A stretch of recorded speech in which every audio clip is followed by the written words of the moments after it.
Në Luksemburg u hap grup kapitulli i dytë i negociatave me Bashkimin Evropian, tregu i brendshëm që shënon edhe konferencën e 4 ndërqeveritare mes grupit negociator shqiptar dhe atij të Bashkimit Evropian.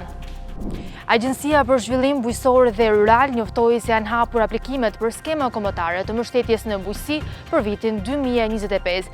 Fermerët mund të aplikojnë deri më 30 maj për të përfituar nga masat mbështetëse.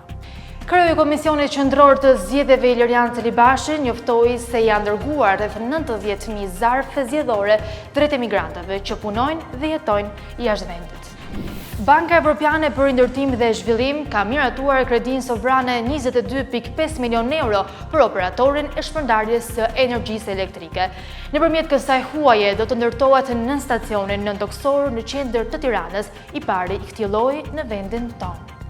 Të gjithë subjektet që kanë në përdorim prona shtetërore me kontratë 1 euro do të kenë mundësinë që të privatizojnë ato. Qeveria ka miratuar ndryshimet në ligjin ekzistues që përcakton procedurën.